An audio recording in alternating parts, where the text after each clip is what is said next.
Greetings, Guzzlers. Muscadet. Discovered this last weekend at a friend's, Sainsbury's. Actually, can't really see properly. Let me move around. Oh no, move the wrong way. Let me move that way a bit. You see me better now. Look at that. Yeah, Sainsbury's had this on offer. And actually, then we tried to buy it from Tesco's. And it was like, coming up 30 quid a bottle. Paid less than a tenner for this. Anyway, that's an aside. Rather nice Muscadet. I'm not going to tell you what it is because you can't buy it. Because they sold out when we went to get some. And then we managed to get some. So I won't tell you what it's called because you're not getting any. Because I'm going to want it. But this is Muscadet. And we're not eating. My little friend's helping me today. He thinks he's helping. I told him he can do the rice. Isn't that right, mate? You're doing the rice. Silly bastard. We're going Malaysian. Or Malayan? Is it Malayan? Malaysian? I don't know. This is a dish by Ping Coombes, and I'll tell you about her if you don't really know who she is.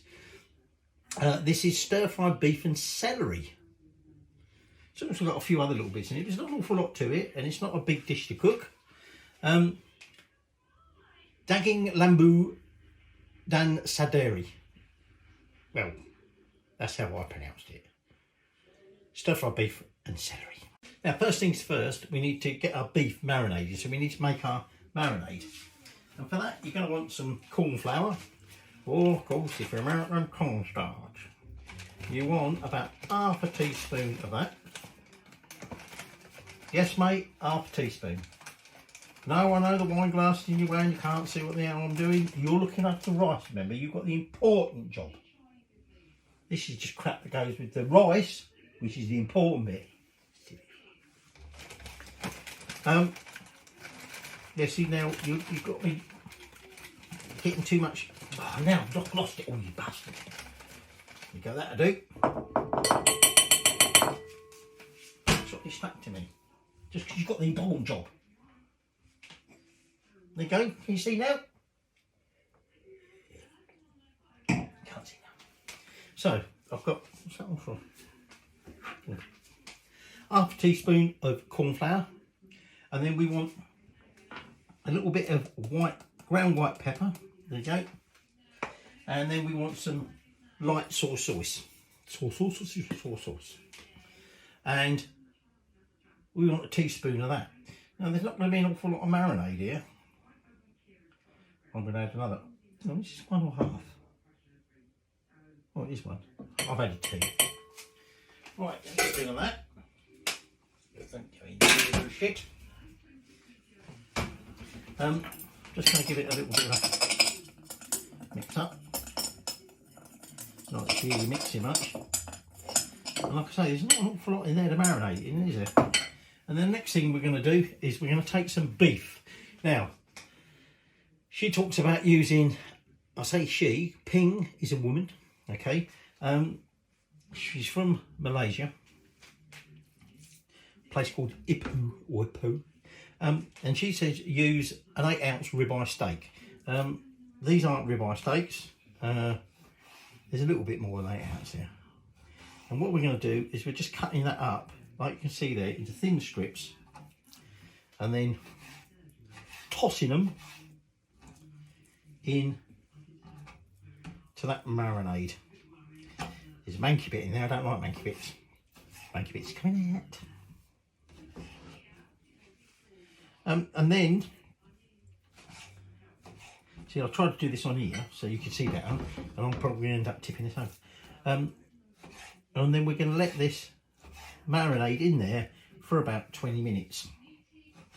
And that's, in a way, the longest stage of this cooking. So, another swig. Yes! I know I'm taking my time.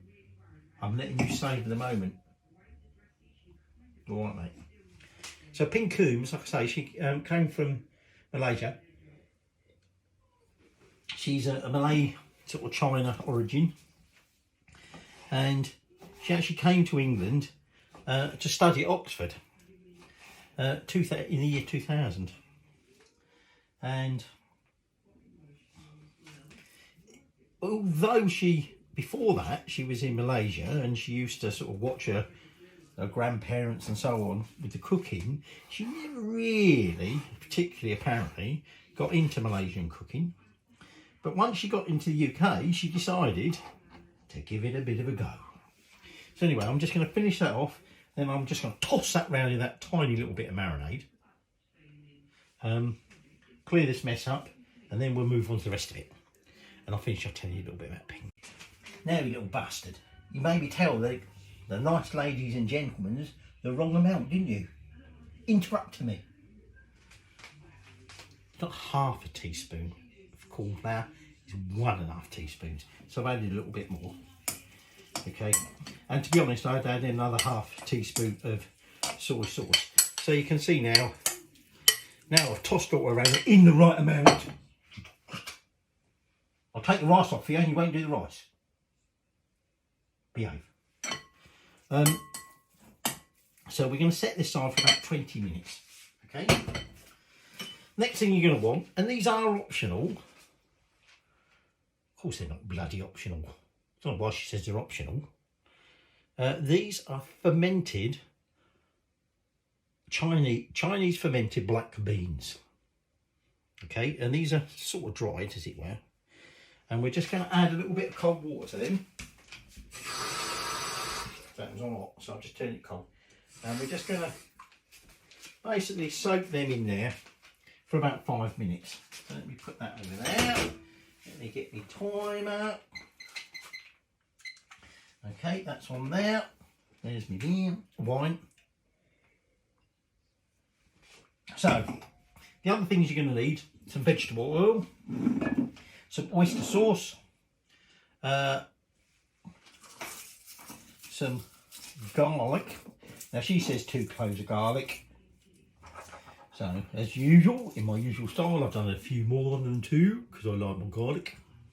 Okay, but it is in accordance to that recipe for those quantities is 2 if you only like that. And then we've got a teaspoon of whole black peppercorns, slightly crushed. These are perhaps a little bit more crushed than she intended. It's quite a coarse grind. My Asian supermarket, where I bought some of my ingredients that I run out of, for some weird reason, only does peppercorns in tiny little pots. All the other spice comes in like great big bags. But black peppercorns, if you want white peppercorns, anything, black peppercorns, tiny little pot. So instead I bought a biggish bag of already pre-crushed, because to be honest, most of the time you won't crush that. And I've almost run out. That's all I've got left. Didn't realise I actually had that much left. I could have used that for a bit. Never mind, I've got left. So garlic, black peppercorns, vegetable, oyster sauce, and celery. Because of course, remember, this is stir-fried beef in celery. So we've got our black beans salting. We've got our marinating, as it were, our beef marinating. So let's get on with the next bit of prep. And I'll tell you about Ping. The reason you might know Ping, because she won MasterChef in 2014. In 2019 they asked her back as a guest judge. And she's gone on to be like the Malaysian sort of culinary ambassador in the UK and things like that. And she's published a book, and this recipe comes from her book, a book called Malaysia, which she published, I think it was in 2016. So it's her recipe we're using, okay, but it does appear to be sort of a genuine-ish Malaysian recipe. I need a bit more mustard here. Hey, was that you?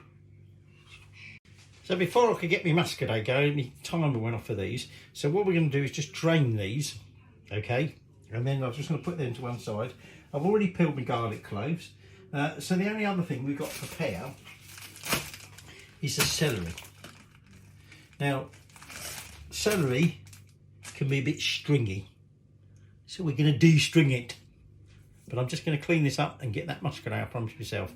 Yes, you will be cooking rice. Yes, it will be soon, but not yet.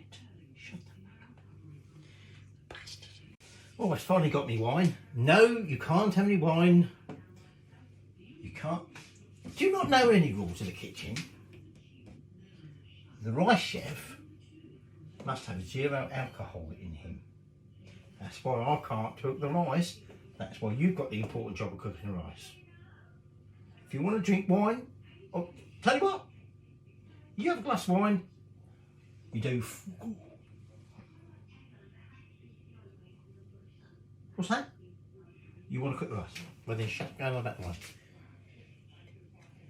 Right, so I'll drain my black beans. So I'm saying to you, celery's an ancient vegetable as such. Okay, celery's been around a long time. Celery's actually 95% water, but it's very, very high in vitamin K. I'm just chopping this garlic. I'm just putting it in with the drained black beans because at the end of the day, this is all going to go in together. I could put the peppercorns in there, but being they're a bit damp, they probably all get stuck together. So celery is from the species Apium graveolens, and although it started out as like a wild species, it has been sort of domesticated and cultivated into like 3 different cultivars. So they're still the same species, but cultivars. So one is like we're going to be having, the stalk, which is this fibrous stalk that, you know, is edible and that we eat. The other is more of a leafy one, and that's for the aromatics.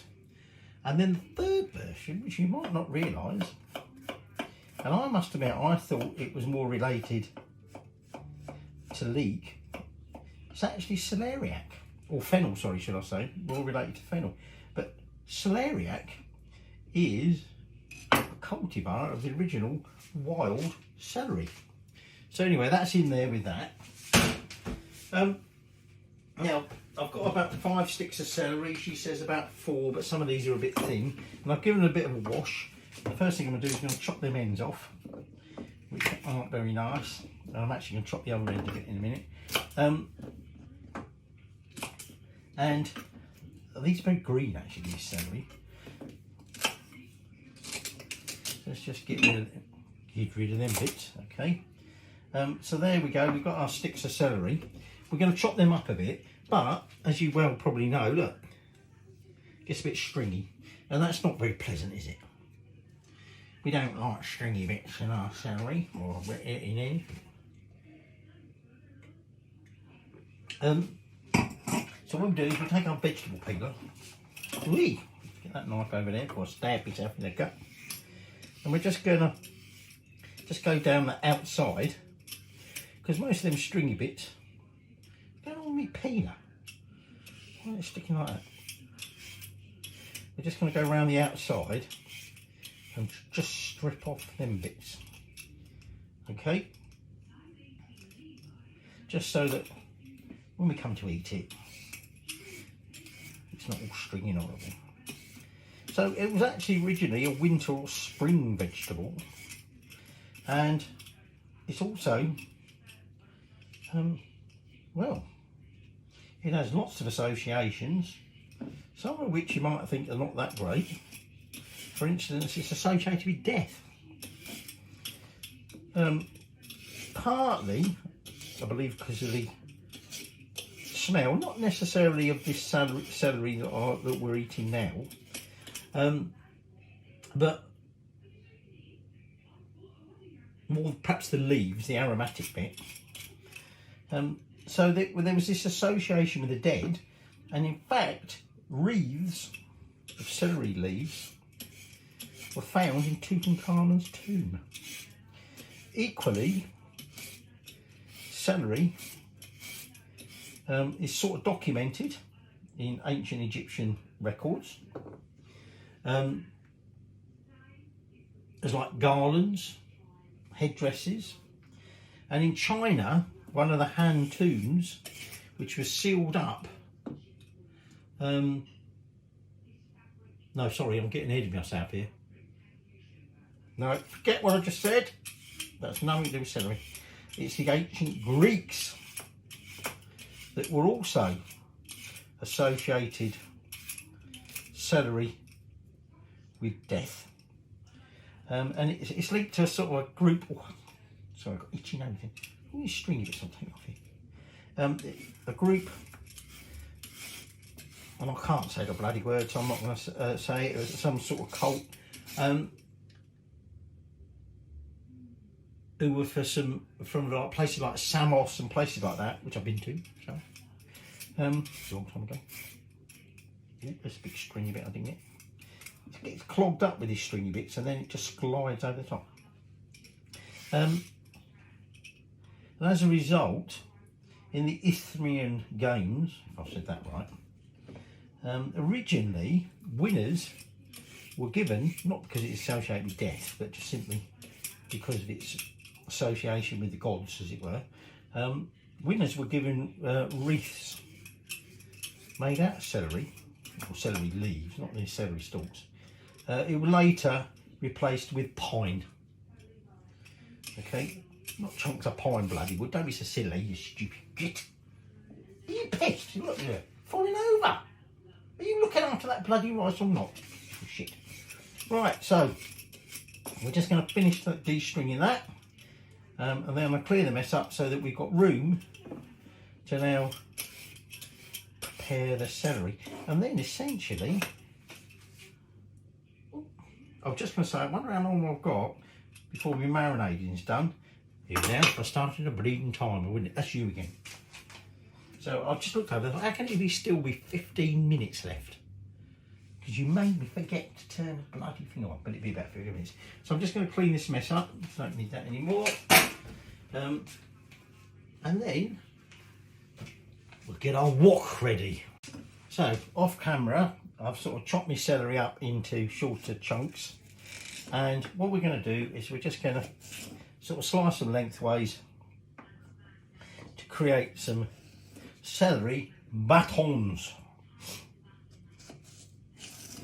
So we are then ready to start cooking. Now, actually this one is a bit chunky, a bit chunkier, so I'm going to cut that one into three. Oh, there's a bit of stringy bit on that one. Get rid of that chili. Where's it gone? Well, it's not actually a stringy bit, it's just a bit of peel. Because the thing is, once we sort of cook the beef, the other bits we're going to do quite quick. I'm going to cut that in half, even though I don't really need it. Excuse me. I think a pepper, I've moved everything around, and the pepper I think just maybe have a season fit. So, oh, I didn't tell you about Ipoh in Malaysia, which is where Ping comes from. So we got our wok. Now, Ipoh, I think it's the 9th. Well, it's the capital city of the Malaysian state of Perak. I think it's the 9th largest in Malaysia, 9th largest city. And it's named the City of Millionaires. Right, so in here, I'm going to put 1 generous tablespoon of the oil. We're going to reserve 1 more for Ron. Not you, Ron. Not you either. You're not Ron. What are you talking about? Stop interrupting me. Okay, so I'm just going to turn that up. So it's known as the City of Millionaires. And more recently it's had a big boost. Big boost. For the tourist industry. There's all these limestone caves, there's these like Buddhist temples built inside some of these caves, but also for its cuisine, lots of street markets, things like that. Excuse me, sorry. And that's where she comes from. But the interesting fact about Ipoh, or Ipoh, is where the name comes from. It actually comes, it's the Malay name of a particular plant, Antares toxicaria, pocock hippo, which the sap was used on blowpipe darts because it's poisonous. And so the indigenous peoples used to use the sap of this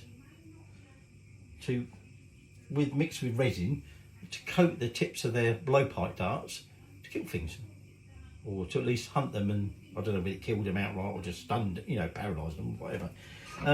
But the city was named after that. There you go, the city was named after poison dart, poison. So that's just coming up to heat, and what we're going to cook first is our beef. Okay, now we're going to chuck the beef. Well, actually, we want to get that nice and high. We want to get that oil almost smoking. Oh, excuse me, I'm sneezing. There you go, that's what you need. Nice glass or swig of mass. Must be stop sneezing, I think. Didn't talk about you. Shut up. But it's only going to be a really quick fry. We're going to cook it for about 30 seconds or so, 30 seconds to a minimum maximum, and then we're going to remove it and put it back in the bowl. So it's going to be a really quick stir fry. And then we're going to cook our other ingredients. Like I say, I've done lots of chat, but the actual, if you just get on with it, it's really quick. Okay. So the only thing I haven't bored you with yet is what Chinese fermented soybean or black beans. Okay. Now, I'm getting a bit low on muscadine. I better save some for the white. Well, she has been having some, but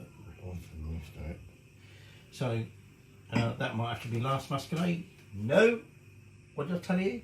If you want to cook the rice, can't have alcohol. Might have to go back on January, February. Anyway, let's get that smoking hot and we'll cook our beef. The oil's starting to smoke. So at this point, we're going to chuck in that beef. That down a bit. And then, like I say, we'll just toss this around. Well, at the moment, the little batch is all sitting together. So this fermented black beans fermented black bean duchi or tuchi, not to be confused with the Mexican black bean. So when you might have your Mexican and your black bean, completely different. That's a black turtle bean. That's not the same as the Asian black bean.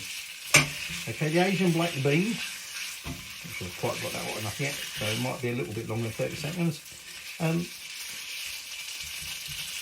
Obviously, this is making it a little bit on the rare side. Okay, we are going to be cooking it a little bit longer in a minute, but for about 30 seconds. Okay, so I think that is just about long enough. So anyway, so these black beans, they are a fermented soybean. And very traditional Chinese cooking. It's also what is, I'm just going to take that off of there. And we're just going to chuck that away. Some of that bust went in there. Just going to wipe that side off. Turn that heat down to about medium, low to medium. We're going to chuck that in there. A little bust. Oh, ow, oh shit, that look. Yes, I did swear. I've been swearing at you all night because you little bastard. Anyway, we turn that down, and this is where now we're going to start cooking the rest of the ingredients, but we don't want anything burning and we want it to do quite quick. So now you might want to cook your rice. It's a microwave rice, right? Microwave rice. No, you can't get in there and watch it cook, you stupid bat. All right then? Do get in there. I'll put you in the microwave with it because you can keep your eye on it then, can't you? Stupid idiot. Right, so I've turned my heat now to sort of low medium-ish. And we're going to add another tablespoon of oil. Get that warm. I'll just put that dirty patch there, but the oil wasn't stinking.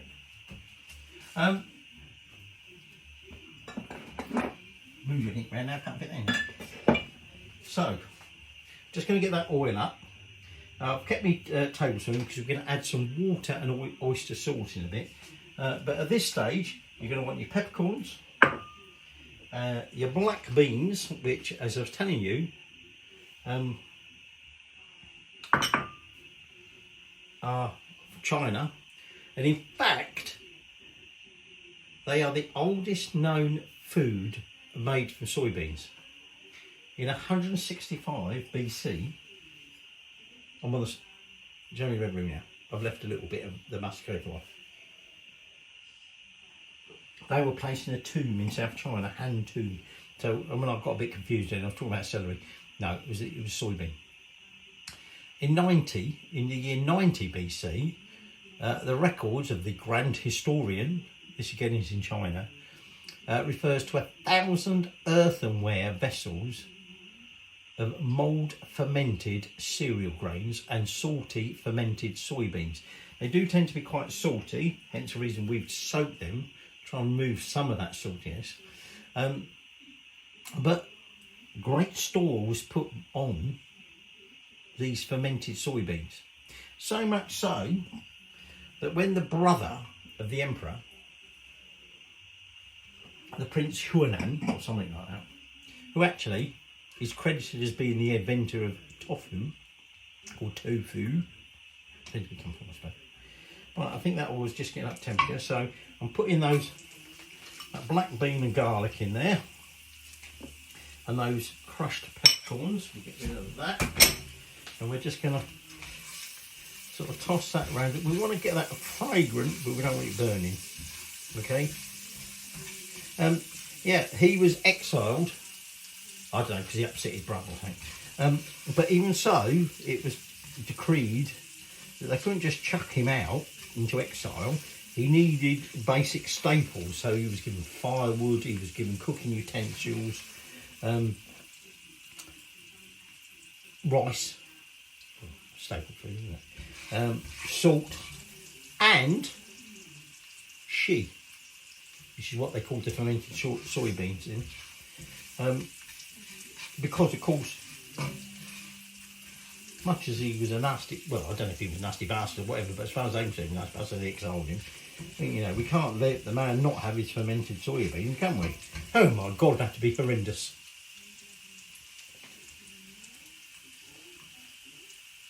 Hark. Do I hear somebody got in the microwave with the rice? Insisted? Silly fucker. Right, so that's now just starting to be a bit fragrant. So what we're now going to do is we're going to toss in, oh no, sorry, hang on. Yeah, we're tossing in those celery batons, and we're going to cook them for about 2 to 3 minutes. Okay. So I was telling you about the black beans. Like I said, they are optional, but I'm afraid, sorry, they're not as far as I'm concerned. And how important they were. And incidentally, I mentioned about the fact that this guy was the, you know, he was given all these supplies, including these beans, was credited as being as the,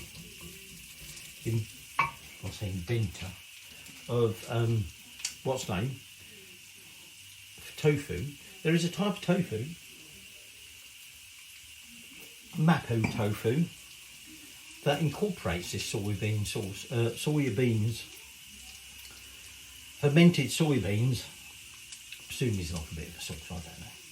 I never come across it. Anyway, I'm just going to toss these for a couple of minutes, and then you're going to want your beef. You're going to want the oyster sauce, and you're going to want some water.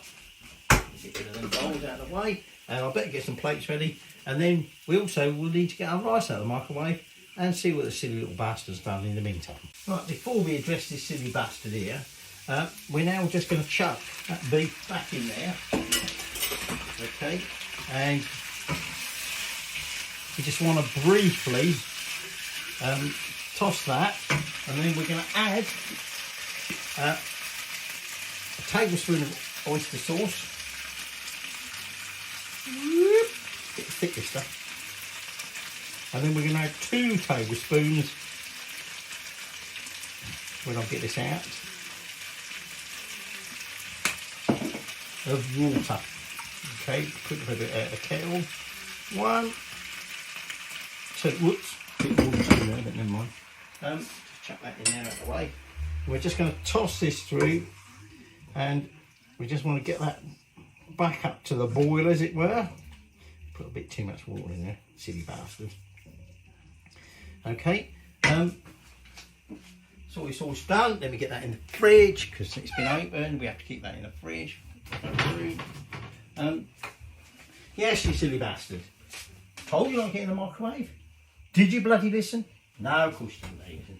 You knew best.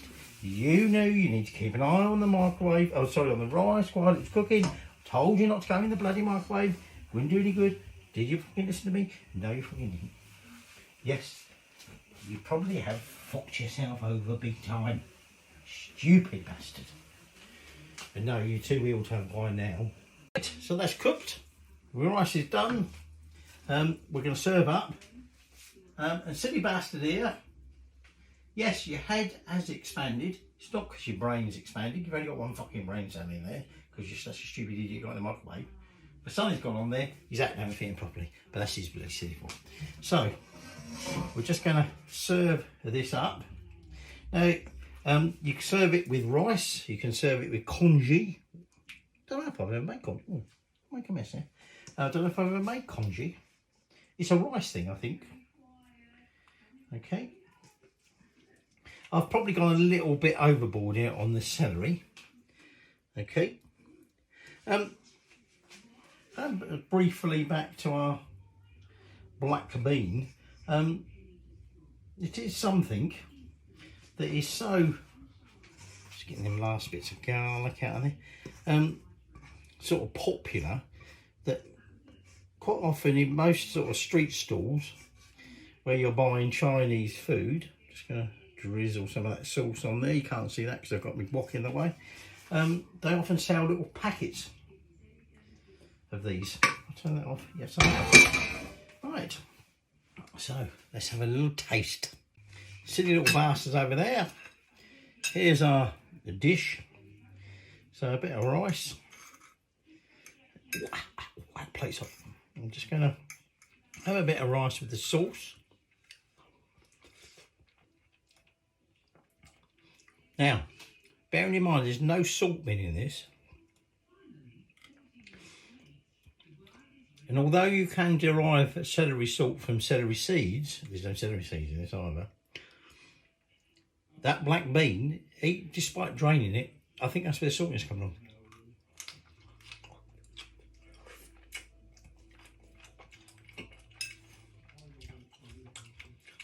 The celery's still nice and crisp, but not overly crisp. It's obviously been cooked, softened a bit. That bit's not bit me.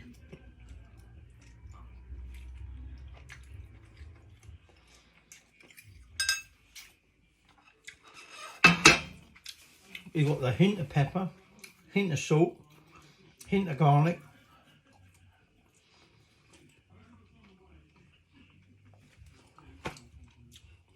Ping. Perfect. If you're a meat eater, I eat beef. Celery, lots of vitamin K, although by the time you cook it up, there's probably not much vitamin K left in it. Actually perfect. Ooh, got one stuck me. But that, ooh, and I stuck my finger in it. That, so what we made there, she says we serve 2 to 4. I use more beef than she did. If you're doing that as 4, you might be hungry. Alright, well there you go. That's Ping Coombes Stir-Fried Beef and Celery, the Malaysian Daging Lembu Dan Saderi. Stir-Fried Beef with Celery.